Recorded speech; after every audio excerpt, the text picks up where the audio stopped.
Crilley Mallis, and I want to talk about biological prime time, reading or listening to books on audio or whatever your form you like to consume educational materials.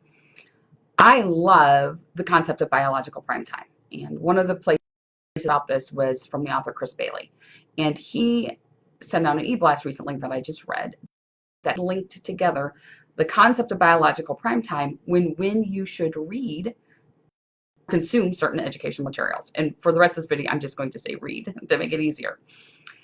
He broke it down where it was high educational value and high entertainment value. And so we have the high educational with little entertainment coming all the way down to high entertainment with little education. He broke it into 4 slots.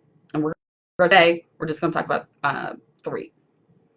The high educational piece, the balance piece, which has some entertainment value and some educational value, and then the highly entertainment piece, limited educational value.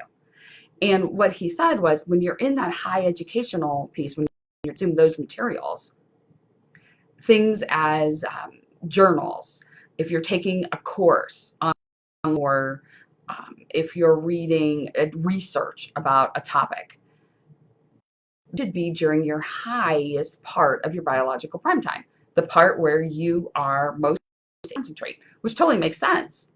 And then if you're in the balanced portion, so things like TED Talks, like they have educational, but also have some entertainment value to them.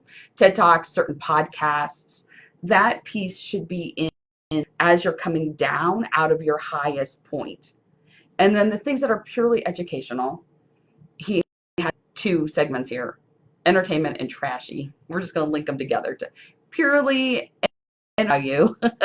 Those are useful when you're in the trough, when you're trying to recharge. I want to be mindful about that.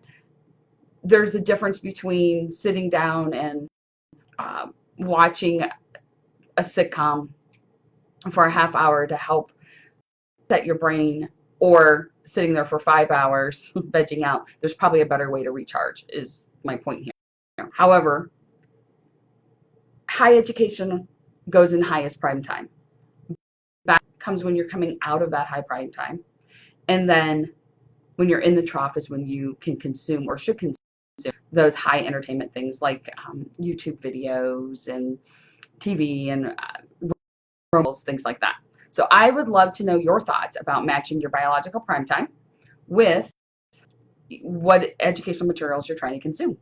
Post below.